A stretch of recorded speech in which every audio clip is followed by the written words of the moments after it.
about 60 minutes. Steve drinks coffee. I work the computers, and y'all ask questions. We do our best to answer them. Steve, you drinking your coffee? Yeah, guess what kind of coffee? Yep, called Come Along Coffee. Only the best. Only the Yep. best. Y'all can get yourself some genuine Steve Edwards Come Along coffee at the Mule Ranch website. I'll put a link in the comments section. But there's really only a few things that we ask folks to do. And we're going to get right into it today because we've got a hard stop at 4 o'clock. Sometimes we'll go a little bit long. Today we got a hard stop, so we're going to get right into it. But we ask that you put your name, where you're watching from, and what the weather's like into the comment section so that we know that you're here, so we know that you're watching, and we can say hello to you. So that's the first thing. So just let yourself be known. The second thing that we ask is that you take time to ask any and every question that you're thinking of. And the reason why we do that is because Steve and I can talk anytime we want. Matter of fact, y'all can talk with Steve anytime that you want. You just give him a call. But here is not for Steve and Dave chat time. We would talk about computers and stuff because I know computers and Steve's gracious. So we're not here to talk about computers. We're here to talk about mules, and we want to make sure that we talk about the things relevant to you. So ask any and every question that you've got. And then finally, this show is free. But there is one thing that really means the world to us, and that's sharing this show with those that you love. And quite frankly, this is a relationship builder type thing, because the last thing we want is friction in your family because your cousin or your brother or your sister or your in-law found out that you were watching a mule and donkey program every single Wednesday, and here they were all out there trudging along, trying to do everything the old way, and didn't know that they could have got trust and results just by watching a weekly program. We want you to have strong relationships. So tell folks, because you don't want them finding out that you've been holding out on them all this time. So that's it. Steve, what do you say we get to say hello to a couple folks? And then, what do you have there, What do Steve? you think about that? Beth Meredith sent you and I these great Christmas tree hangers. Those are awesome. They're beautiful, aren't they made? She calls it the Fickle Anvil. Oh, Fickle man. Anvil. Aren't those great? Yeah, I love them. I can't wait. I may just need to put my Christmas tree up early. Yeah, that's right. Aren't they nice? They're great. That's fantastic. Beth, thank you so much. I cannot. Yeah. Oh, Beth's on there. Watching from Pittsboro, North Carolina, prepping for some dangerous weather heading our way. Stay safe, Beth. We were in Colorado, my wife and I, over the weekend, and our Sunday flight back got canceled because of record snow coming into the Denver area. So we had to suffer through 2 more days at the Gaylord Resort. It was tough, but somebody had to do it. Real rough. A little note from Beth Meredith. Just a little something for Steve and Dave. And thanks for all you do for the mule community. Love it. Love it. Thank you, Beth. It's good to have you here. We're so grateful that you're here. And I can't wait to put that on my tree. That's going to be great. Herman is watching, Steve. We've got Ross watching. Sunny64 in Emmett, Idaho. Isabel is watching from Calabasas, California. 60 degrees. Cool. Slightly overcast. A happy howdy from Linda, the mule servant, and Theo, the sweet one-eyed mule in warm and cloudy central Ohio. Good to have you here, Linda. Kristen is watching from Rhode Island. It just plain cold, she says. Kathy is here from Elephant Butte, New Mexico. Cinda is watching upstate New York, 50 degrees. Spring is a-coming, so ready. Bringing my first mule home the first part of May. All right. Following you to learn. Thank you. Glad that you're here, Cinda. We've seen you multiple weeks now, and we're glad that you keep showing up. We'll keep doing what we're doing. JR is watching from East Texas. Eileen is watching from Nebraska, 39 degrees. Hello, Eileen. Ted Evans is watching from SoCal, 60, partially cloudy. Nice day. Cowboy Ken, 43 degrees from Connecticut. It's a little cloudy there. And Jerry is watching from Indiana. Weather is beautiful. Got to ride with my granddaughter Saturday. I have a question. And we're going to get to Jerry's question in a second, because first we're going to get to Ross. Ross had a question. Says, as a general rule, how long do you do groundwork before you start riding? Possibly how many hours do you think? Okay, we never want to put a time frame on a mule and say, okay, after XYZ hours or minutes, I'm going to do ABC. All right, now let's look at the mule and let's see what he's saying. So I'm doing groundwork. And as I'm doing groundwork, I am watching to see what the head and ears are telling me. So from the shoulder up, the neck, the head, the ears, the eyes, the expressions. When the head is down, like for instance, when I'm doing my come along work and I'm going around in a circle and the mule drops his head and quietly comes around, or when the mule's head is down and nose tipped to the left, relaxed. In other words, when I see in my mule and my donkey the quietness, the head down, the relaxation, the willingness, and I'm seeing it consistent when I do 3, 6, 9, 12. You hear that? That's important. You got to go by those steps, 3, 6, 9, 12. Once you do 3, 6, 9, 12, then take your mule and set yourself up a little course, or go for some walks, or go through the forest, things like this, go over top of things, and that's all looking good. Start putting a saddle on them, okay? And put the saddle on them, let them stand at the hitching post, put the saddle on them, let them stand at the hitching post, then stand at the trailer, put the saddle on them, then stand at the hitching post trailer, then put them in a round pen. And anytime, folks, listen, this is important, anytime you put one in a round pen with a saddle on them, always put your come along hitch on with snug baling twine back to the saddle horn, because here's the deal. If the mule, if the donkey should be upset and blows up, every time they go to buck or drop their head, that rope halter bumps their nose, okay? And so when you bump their nose, that tells them that what they're doing is uncomfortable. And so you want to do that. And you can also, I like to use my come along hitch when I'm leading them around in a round pen and when I'm doing things. So there's not really a time frame, but how are you feeling about it? Okay, are you relaxed? Does the mule make you uncomfortable when you do different things? Well, if the mule's making you uncomfortable, why get on? Get this in your mind, folks. It's not important to get on. It's important that you do it when the mule is comfortable and feels comfortable. So that's when you have, matter of fact, my 5 DVD set, Colt Starting Foundation, will show you 5 people, 5 different mules, 5 different people that have never ridden a colt before, never did a first ride before, and you can see each one of them. Each one's a little bit different. You can see how I do different things, and you can see each one of these mules being led with a come-along hitch with the very first ride. Important, because see, they respect that come-along hitch, and so that first ride, the next 10 rides, is very, very important to have somebody walk with you with a come-along hitch. Awesome. Thank you so much for that question, Ross. It was good to have that to get going here. Jerry's question says, I feed my mules plenty of hay. Why do they eat the dead weeds in between? They eat hay but love weeds. Weeds love my yard. I wish we could get a solution for that, but let's talk about the solution for these weed-loving mules. Yeah, they just, one thing about a mule, if they want a little munchy, what we would say would be dessert, they'd go for a weed or something like that. It's funny, when you're at the Grand Canyon and we turn to rest at the Grand Canyon and you're looking out across the Grand Canyon, it's just gorgeous.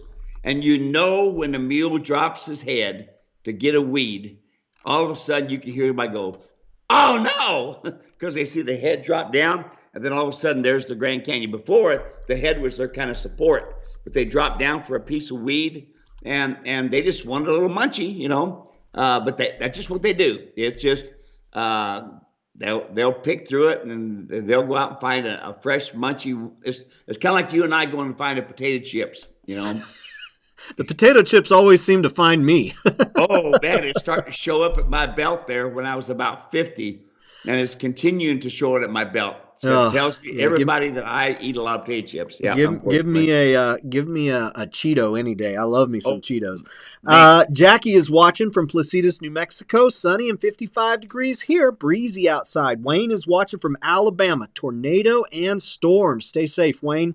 Todd is watching up in Hobart, Washington. 50 and not raining. There you go. So enjoy the not raining weather. Joe in Yeah. Payson is watching. It's starting to dry out. Shady and Piper in their halters and Surcingles in the round pen. Out there doing some Surcingle work. Yes. SJ is watching. Good evening from Central Missouri. 44 degrees and raining. Jim is watching. Getting hot already. 83 degrees today. Tanya says hi also. Well, hello, Tanya. Thank you so much, Jim and Tanya, for hanging out. Beth, following up from the ornaments, says, you gave me guidance last week about the dangers of using the wrong tack even for a short time. We swapped everything out to your signature series saddle, collar, britchin, and bit, and I admit the issues we had with turning and stopping disappeared. Everyone watching just sort of stopped and said, well, I'll be darned. She was relaxed and happy after her session. I'm not too proud to admit how misguided I was. Grateful for the redirect. That's not the first time. Thank you for sharing that, Beth. And Steve, that's not the first time we've heard that. Yeah, here's the problem, and Beth, thank you so much for sharing that, because all of a sudden I got this blast text and this sort of thing. It says the saddle doesn't fit. My horse trainers says it don't fit and it's a mess, and I forget what all it was. And I could tell Beth was upset. So no problem. Okay. You're not the first one, Beth. You're not going to be the last. But here's the deal. When you're having turning problems and you're having problems with the mule, I guarantee you, folks, you've got a mechanical problem. Bits or saddles or britchins or even saddle pads. Okay. And so, Beth, thank you so much for that. She sent me pictures saying the saddle's not fitting right. But then what did she do? Yay, Beth, I love you, Beth. She went and she watched the video. Mm-hmm. Folks, watch the video. I tell everybody, watch the video before you put the saddle on the mule. I want to see if it's going to fit. And they put it out there, and guess what they do? They put their hand on the horn, the hand on the handle, and say, oh, it rocks. Yes, it does. You're right, it does. Well, why does it rock? It shouldn't rock. Oh, yes, it should rock, because your mule has a fat pocket right at the 6th and 7th rib. Guess where that is? The front cinch. The front cinch. So right behind the front cinch, here's this fat pocket. They all have it, and some of them even have it the full length of their ribs across the top. If it was beef, it'd be tasting pretty good. Anyway, long story short, Beth, thank you so much for these beautiful ornaments, and you coming up front saying, couldn't believe the difference. Yes. See, that cowboy was using a full quarter horse bar, and what it was doing was bumping into the scapula. And so, of course, everybody blames it on the mule. It's the mule's fault, but it wasn't. So, Beth, I love you. Thank you. I hope to hear more, Yeah, absolutely. We love hearing that. And Beth, the great thing is that is not the first time, won't be the last time, but it is the perfect time to always talk about it, because there's somebody listening right now who's probably in the exact same place you were in the last several weeks. And we're happy to give them just a little bit more information so that they can make the decision for themselves. So fantastic. Yeah. Tabitha is watching, says, great information. Love this. Well, we love bringing it to you, Tabitha. Let's see. Polly is watching from Barnesville, Minnesota. 40 degrees. Happy St. Patrick's Day. Yeah, I forgot to wear my green. I think I've been pinched a couple times because I forgot to wear my green. Yeah, we'll pinch you too, Steve. Linda says, Theo eats Breyers, that multi-floral rose stuff. Just anything they can get their mouths on, eh? Oh, yeah. Yeah, you bet. Yeah, I had corned beef and cabbage last night. What's that? Corned beef and cabbage. Corned beef and cabbage. That's, oh, yeah. There we go. Let's see. Ahmed is watching from Western North Dakota, 46 and sunny. Steve, why is it that you do not recommend trace mineral salt? Because the amount of trace minerals is not worth the price that you're paying. Let's get that part out of the way. The next thing is trace mineral. How do you know it's the mineral that the mule needs? In other words, you don't really, okay? So, I've had folks overdose, now get that in your mind, overdose their mules with the wrong minerals and wonder why the mule was a complete maniac or wonder why other things. So, plain salt, just get yourself a 50-pound block of salt, put it in there and let them lick on it. Now, if they're having a hard time with that salt, okay, then mix it with some beet pulp with a little bit of water and take it and use, once you get the beet pulp kind of damp and wet and you got it in your coffee can, take granular salt, like, your heavier rock salt, kind of rock salt, and put it in there and shake it up a little bit and then give it to your mule. They have to have salt in order to make the system, their intestines, large and small, and their stomach work correctly, just like we do, okay? And if they've got enough salt, that means they are drinking enough water. And if they're drinking enough water, guess what? They're not dehydrated, okay? So keep that in your mind and think about that. Anytime you all go on a trail ride, and you're going to be gone for a couple of days, that's 2 days of losing salt if you don't take it with you. Take it with you. Take granular salt or something, but make sure they have salt every time you're going on a trail rides, hunting trips, or anything. Take salt with you. Awesome. Let's see here. Moving right along. Oh, you know what? Before I forget, folks, we have something special planned tomorrow night. Matter of fact, we've got a lot of folks, over 200 people have registered so far to come hang out with us tomorrow night. We're going to be talking all about bits, and we would love to have you come and join us. Now, what's the difference between what we're doing tomorrow night and what we're doing right now? That's a great question. The difference is what we're doing right now comes 100% from y'all. It comes from the questions you email in, the questions you ask in real time. But every now and again, there's a topic that Steve really wants to talk about and really wants to be able to focus on 100%. And Steve, you wind him up, you just let him go and he'll talk your ear off. And this time it's going to be all about bits. And the best news is that when Steve gets going, folks love listening. So we would love to have you join us tomorrow night. We're going to be talking all about bits and how important it is to have the correct bit. So I'm going to put a link in the comment section. I'm just going to say register and go ahead, click that link, get registered. If you're on your phone, register, come back in and finish watching. But don't leave today without getting registered for the event tomorrow. Steve's got double twisted wire snaffle bit. That's part of the Mule Rider's Martingale. He's got the Trail Rider bit. He has the Liverpool bit. He has his finished, what's the Trail Rider? Trail Rider. What's the driving bit with the double twisted? Well, that it is a double twisted wire full cheek bit.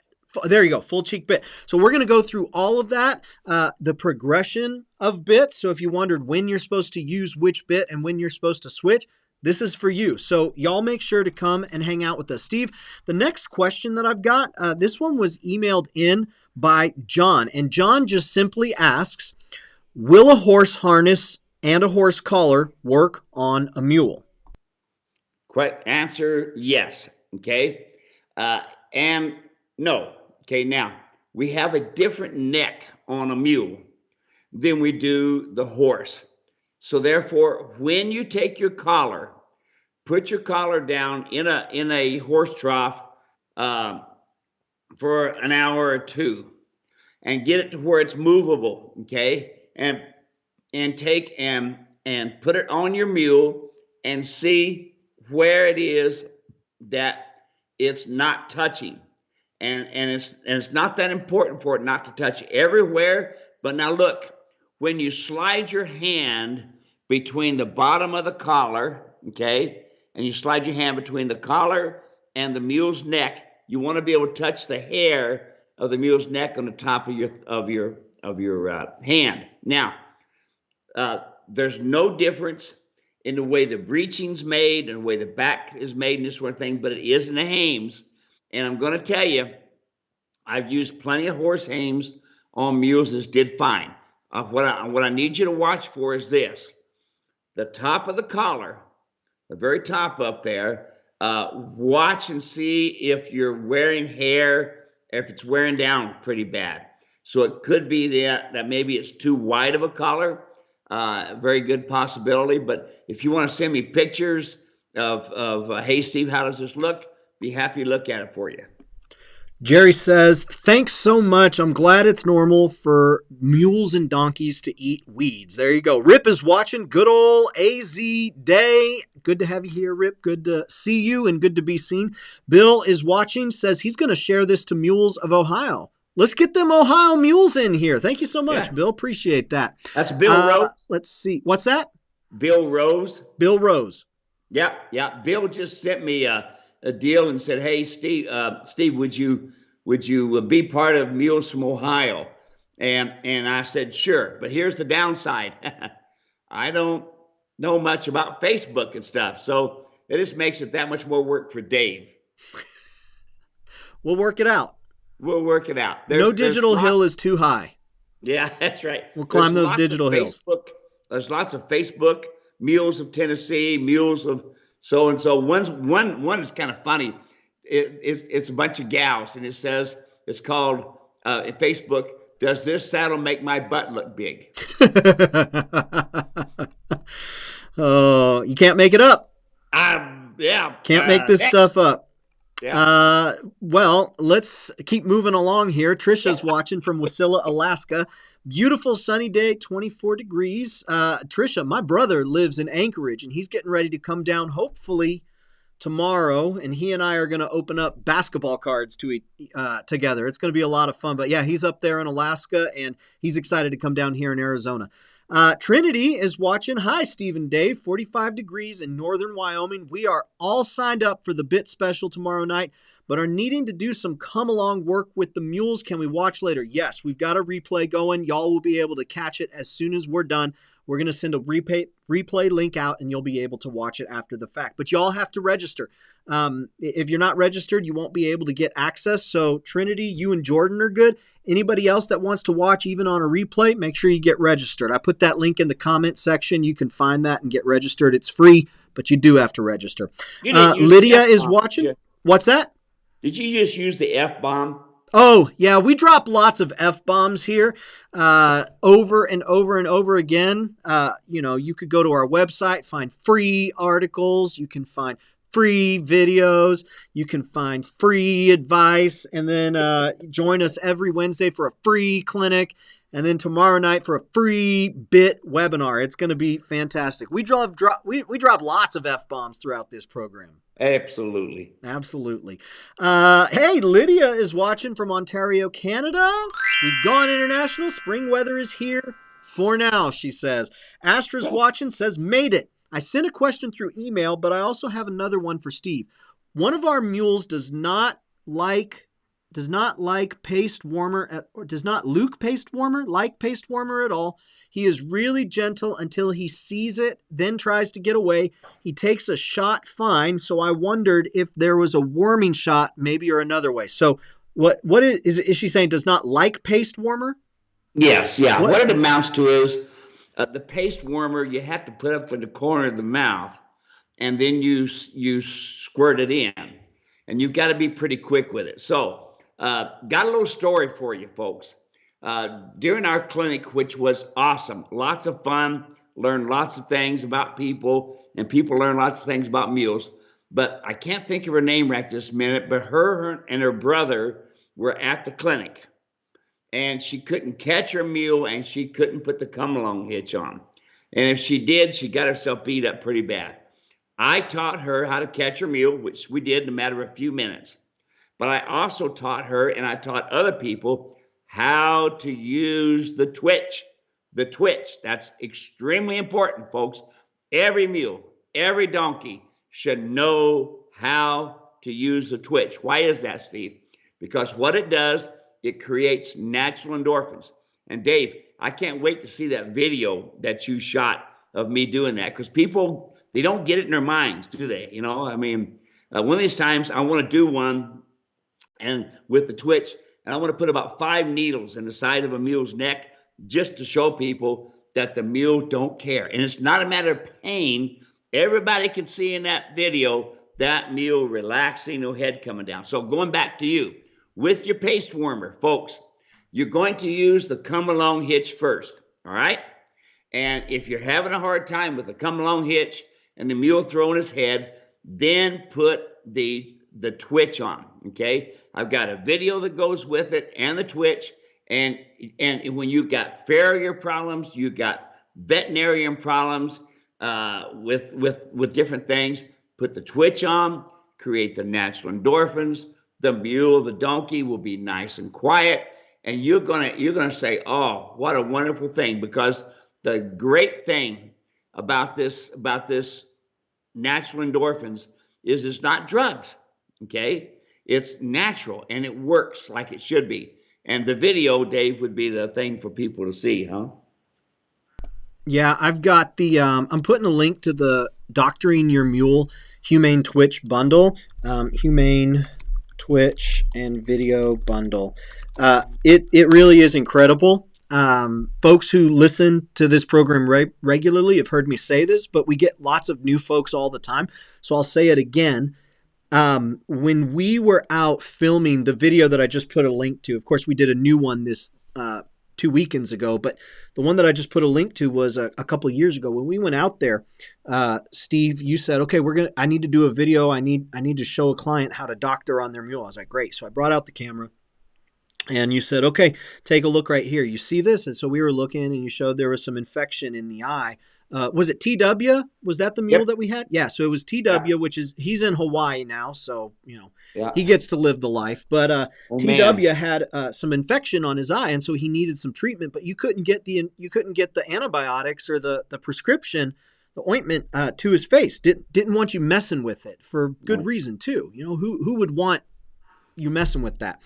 And so I get the camera set up. Steve says, okay, now we're going to I want you to show this and I want folks to see it. And then he busts out this triangle kind of looking thing that squeezes in and out and it's got a rope. And I'm like, this looks barbaric. This is, oh my gosh. And he takes the nose, starts rubbing on the nose of TW, and you see TW start to lower his head and just kind of relax. And then Steve takes this twitch, and I'm recording. Now I'm seeing this for the first time. Like, Steve didn't prep me ahead of time and tell me what he's doing. He just started doing it. And it was amazing because you saw this mule go from don't mess with me to do whatever you want to do. Steve took that twitch, wrapped it around the nose, moves it in and out ever so slightly. You're not like hammering on it. It's just slightly. No. It's mimicking the exact same thing that he was doing with his hand, mimicking it. Ties a rope around it to keep the shape right there. Applies the ointment. No problems, takes it off, TW is good to go. So it really was an incredible experience. And it just underscores, folks, you cannot judge the book by its cover. Right now, we are living in a society where folks want to see something. They say, I don't like that. And then they want everybody to hear their opinion on it. And you know what? It's fine, folks being able to share their thoughts. But what we're doing here is we're coming at you with 4 decades of experience, all about helping you get results. It's not how we feel about things. It's not what we're thinking now or thinking tomorrow. It's real life experience. Check out that Humane Twitch and video bundle if you are having trouble getting your animal to relax for medication, getting your animal to relax for all sorts of different things. Of course, call Steve too, and he'll tell you if, hey, yeah, this is exactly what you want to get. But it really is incredible. And I just feel compelled to share that because, like I said, we're just living in a time where someone will see something, they'll be uneducated, they may not even mean to hurt anybody or may not even mean to, whatever, but they just let their opinion be known. Their opinion ain't the truth. We're here giving you the truth about these animals. Sorry, Steve, I got on a soapbox. I know you won't say it, so I say it for you, and there we go. Astra says thank you, Astra. Let's see here. Linda says, Steve, that's some ugly hardware. You were holding up some bits there. Come tomorrow night, Linda. You'll hear all about it. Good bits, bad bits, pretty bits, ugly bits. But the most important thing is the bit you want for the job. And that's what we're going to talk about. Greg is watching. Greg and Diane in St. Peters, Missouri, where it's cold and rainy. David Cantors in Port Angeles, Washington. Good to have you here. Yolanda, here we go. Internationals. The Netherlands are here. Sad. Let's see. Oh, there is a bunch of stuff going on in the Netherlands. Bottom line, she says, get your Bibles ready. Stay close to the Lord. Jesus Christ, amen. We're right there with you, Yolanda. If we are first and foremost sons and daughters of God, and we are not ashamed of it. We will talk about it, and that's why we love these animals so, because we know where they came from. Yep. Astra and Cinda are registered. Good to have you. Let's see here. Keeping on. The next question that I got, this one's about the Surcingle, Steve, and this one comes from Todd. Todd, if you're still watching, here's your question.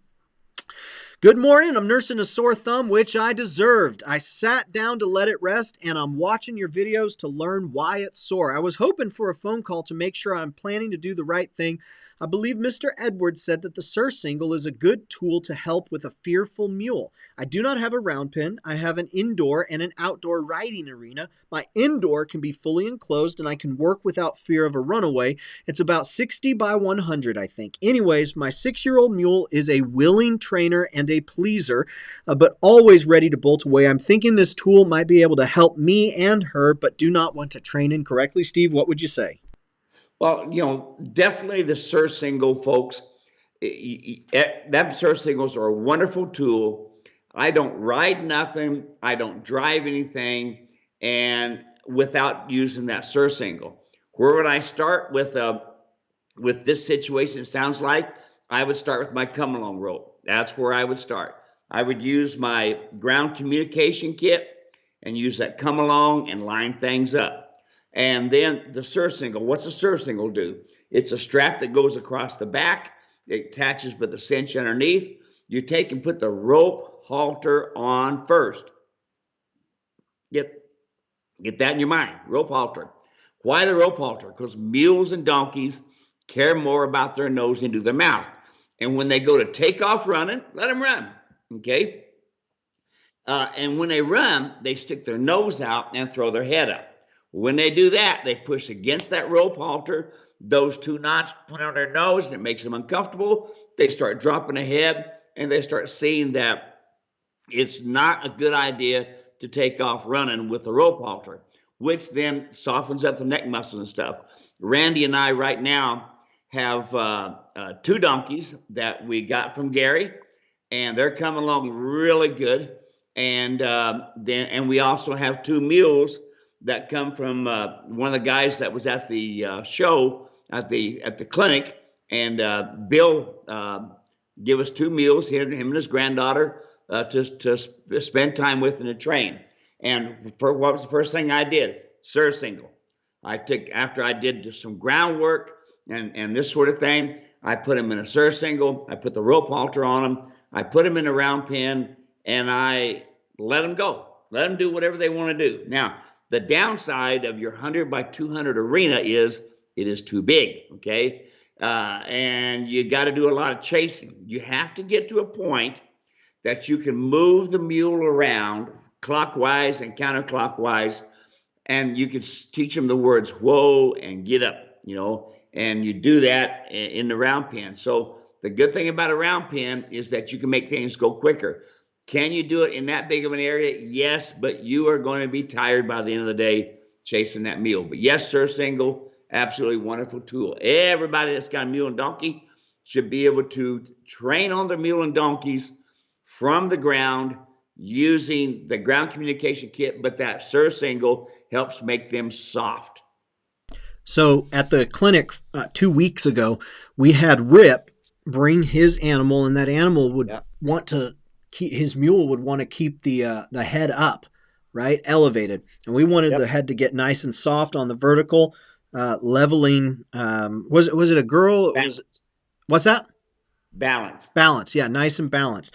And so what we did was we went in there, we used the Surcingle with some bale and twine, and we let the mule just go for 2 hours. And about an hour in, started to put the nose on the vertical, started to balance up pretty good. So then we went in there afterwards, after a couple hours, and then we replaced the halter that was there with the Mule Rider's Martingale. And the Mule Rider's Martingale works in conjunction with the double twisted wire snaffle bit. And And the great thing about the mule rider's martingale is the reins are connected to string. So really, you're not putting a whole lot of pressure. It's this light string that is doing the communication, not the heaviness of the reins. And so it's just very subtle. And then you connect that to the surcingle. So then a couple hours later, we get in there with Rip. Rip mounts up. And what was the main problem we were trying to correct? And then what did we experience, Steve? Okay, now here you got to know Rip. This is a big, stout guy, and he's ranched most all of his life, and he's Mr. Fix-It. You should have saw the truck that he built. Actually, 2 trucks that he's built. So incredible. Yeah, it's pretty cool. But here's a mule that he's worked cattle on. He's been up and down mountains. They've seen all kinds of cows and all kinds of things. And as one example that he would tell me, he said that the mule would just take off and he couldn't do anything with it. The mule would mentally wig out. So now he's riding along, going down a steep mountain, and all of a sudden, 3 cows come up behind him. No big deal. That mule's seen cows before, but this mule did not like the idea of them cows coming up behind him. Scared him.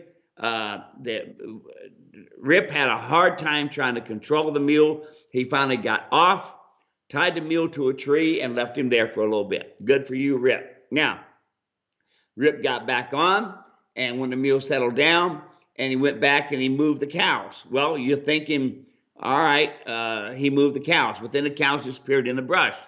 So Rip says, okay, I think I got it a little bit backwards here. We'll see. Rip can tell us. But so Rip went off again. Here come them cows back again. The mule got where he couldn't handle him and blew up to take off. So what we did is we got Rip. We used him for the finale because everybody knew Rip had a hard time with this mule, and Rip worked him down in the arena. You could see he was doing pretty good with that and had the saddles on him and stuff. But what we had to do now, we had to do something in the saddle.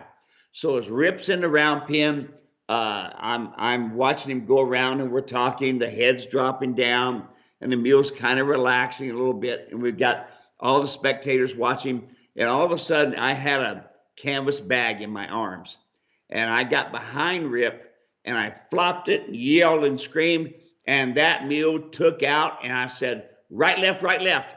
And Rip stopped that mule on a dime. Now, it gets better. Okay, now, yes, Rip's an experienced rider. Yes, Rip's a rancher. So we're not just talking about somebody that's taking their sandwich up the road. Rip knows how to ride, but this is still not easy, all right? So now as he's moving around, I'm talking, and all of a sudden I flopped that tarp, and that mule barely jumped.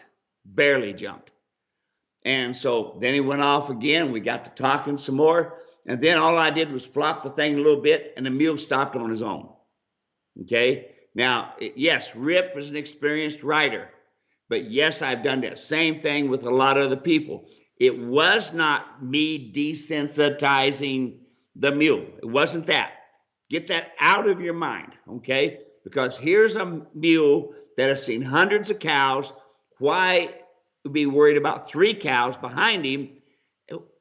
He's got all the cows in the world to desensitize to, right? Okay, so now let's go on. Here's the deal, and this is important, is the mule, did what he did naturally. Flight because of fright. Now Rip has a tool that says, okay, you go to take off, I am going to bump your mouth. And I don't care, folks, listen to me.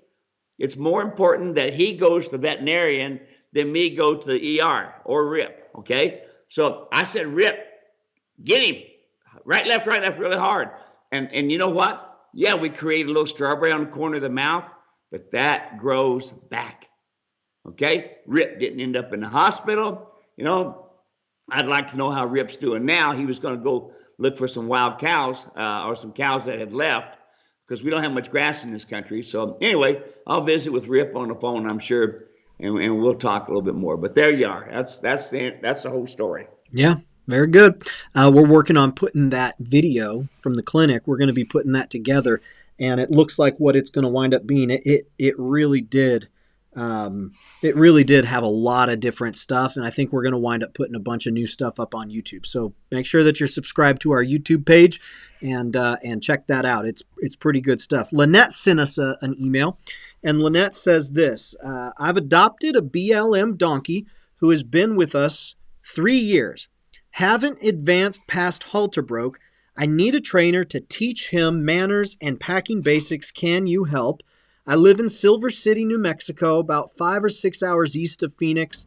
I've signed up to watch today, and she's wanting some help. So I told her that I know that you have some apprentices that you don't train anymore on the ranch, but there's some apprentices out there. So number one, I was thinking we could talk about what should Lynette do in terms of getting past halter broke, and then if there's any apprentices in that area, Steve.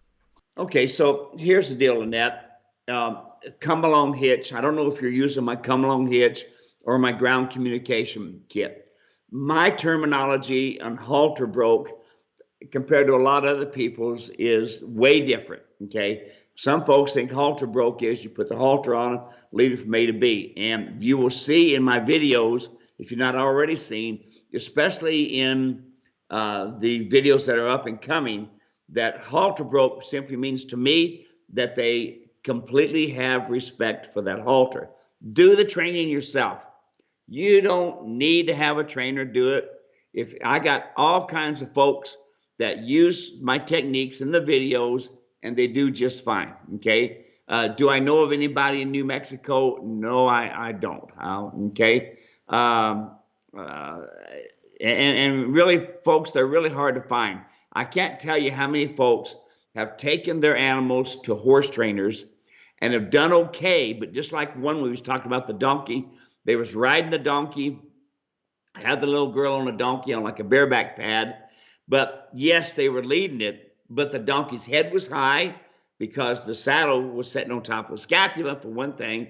So yes, they were able to lead it and do better and this sort of thing, but the owner's seen that the horse trainer created more problems as well.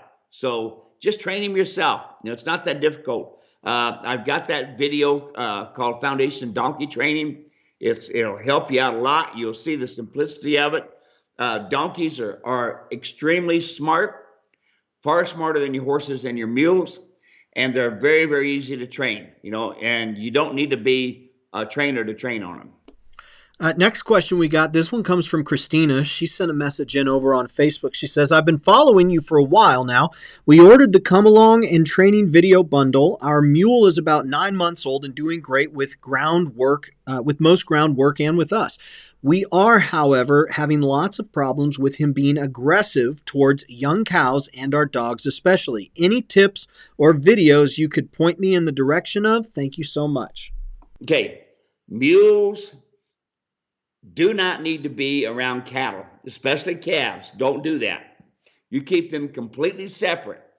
They will keep the mother away and they'll mother up to the calf and eventually kill the calf. Okay. And as a matter of fact, I've even seen in my own case with my wife's mare, she had a baby foal, a horse, and the mules actually dragged it underneath the fence and stomped it to death.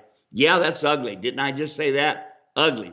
Okay. Will they get used to the cows? No. Will they keep on doing that? Yes. Now, in Brazil, you'll watch a video that comes from Brazil, and it shows this cowboy working this calf, and it shows this mule keeping this cow away.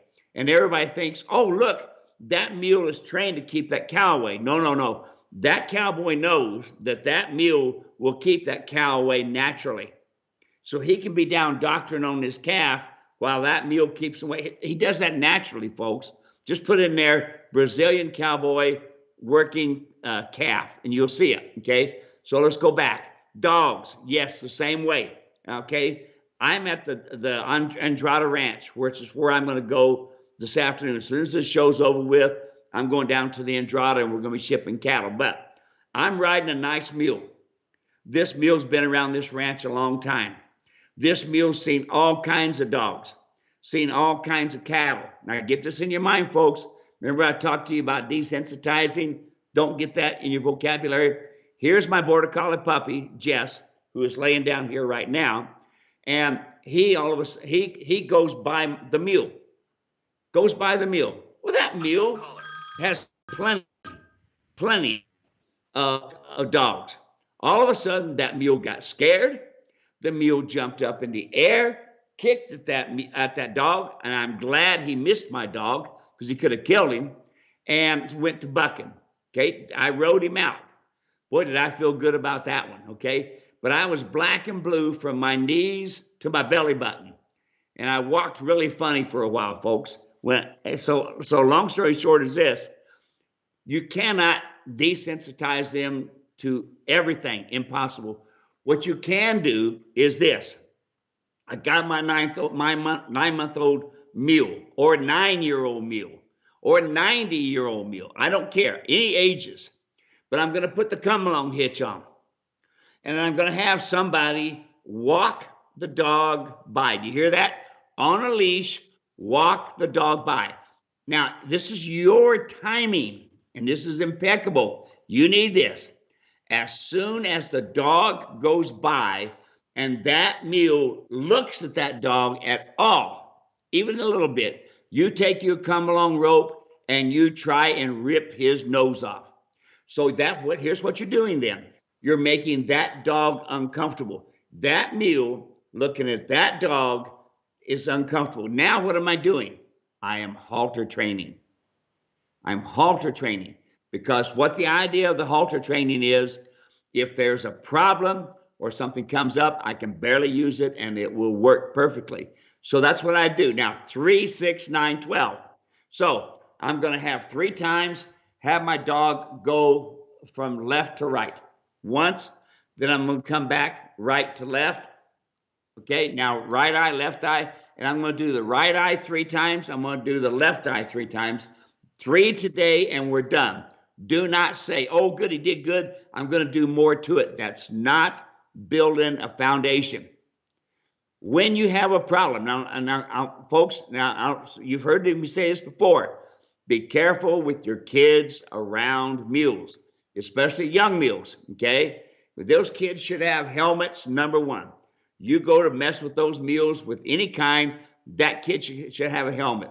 One of my clients actually had their grandchild pawed by a mule because the kid was small. So I'm going to tell you, folks, there's more to this mule stuff than just he's a nice little pet, good mule. No. They can take your life in a matter of seconds. They can break bones in a matter of seconds. They're an equine. They flight because of fright. So put that in your mind. Put the come-along hitch on. The dog walks by. Remember, he goes to the right, 1. He goes to the left, 1.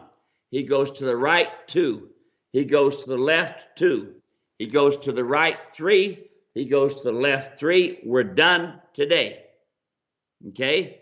Bump, bump, bump. Get it so that those 3, each one is better than the next one. Now, are you going to be able to keep the dog, the mule, from attacking the dog? No. But when you are in hand, whether you're in the saddle or whether you have the come-along rope or a lead rope, you are the herd leader. You dictate to them, this is correct, this is not correct. And if you do not correct them, guess what's going to happen? They're going to drag you on the end of it, attacking that dog, and you'll feel like it ain't going to feel good. All right? Same thing with being in a saddle. So follow that procedure, and you'll start getting it. But don't say desensitize, folks. It don't work. Awesome. There you go. Let's see here. We got another question. Now, Steve, we'll go into this more in depth tomorrow, but Kristen did ask a bidding question. So, Kristen, make sure you're signed up for the bit clinic tomorrow night. It's free. Sign up. You can watch the replay later. But just give us the real short answer here, Steve. A bidding question. Do the mules give to the bit the same as a horse would, or should I expect a bit more weight in my hand? You're going to expect a lot more weight in your hand. The mules will tighten all 5 major neck muscles, and they got you. And they will keep you from directing them, especially if you use a smooth snaffle bit. I've seen more cut tongues from smooth snaffle bits than any one bit out there. Everybody thinks they're being nice. You remember Phil that had the little mule, the little stocky-legged mule he was riding, and he had no control over him, none, Yeah. you know. And when I had him come over to show him how to use the bit, I said, "What's the matter, Phil?" He says, "Nothing's happening." I said, "Yes, you know, you're exactly right. That smooth snaffle bit is creating more problems.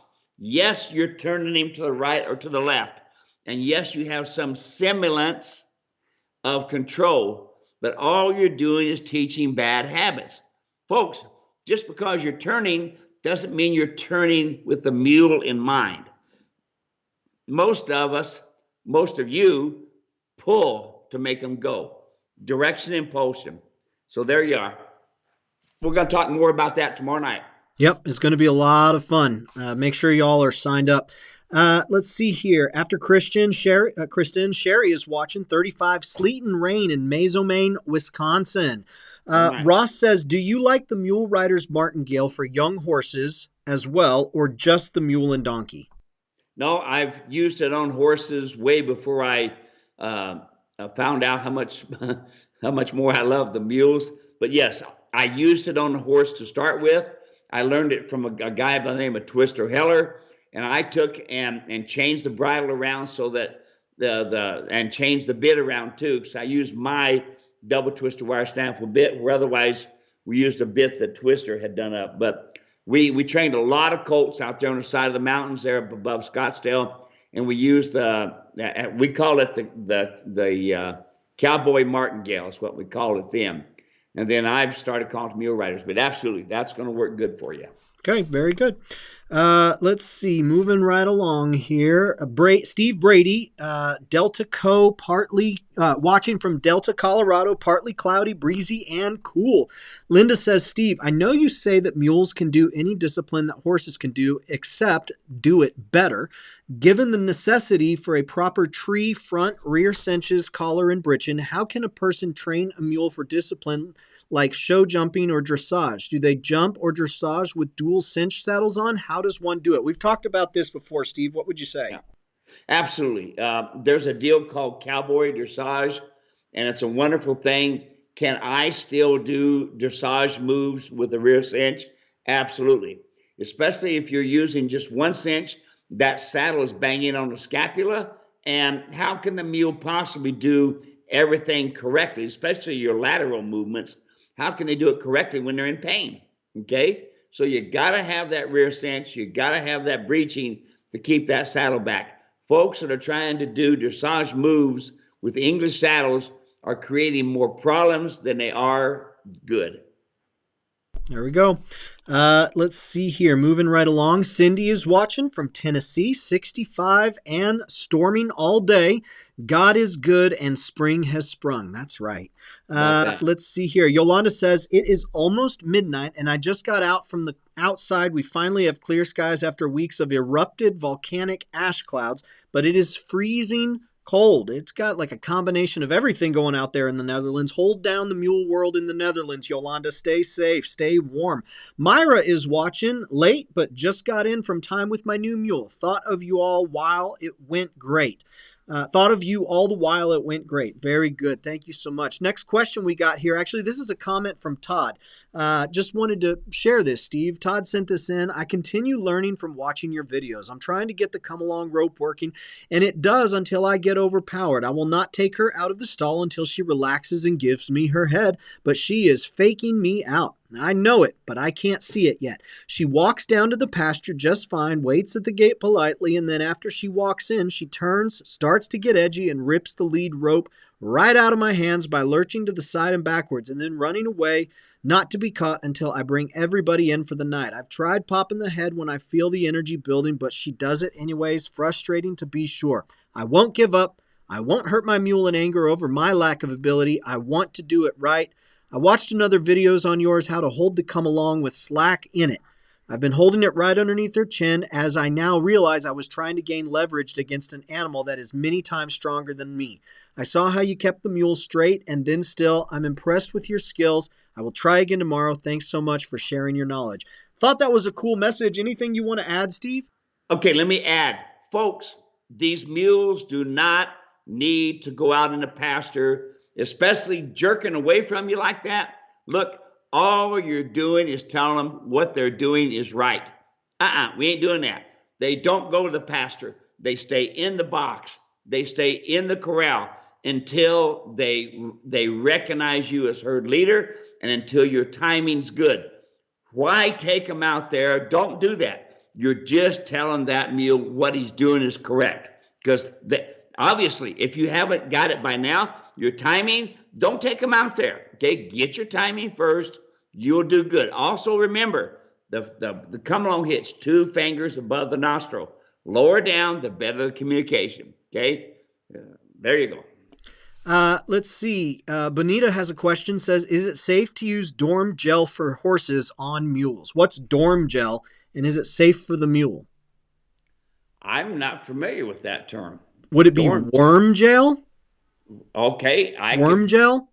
I could. There are all kinds of wormers. Ivermectin is probably one of my favorites. But worm gel, is that what you put on the pellets or on your grain? I'm not familiar with that term.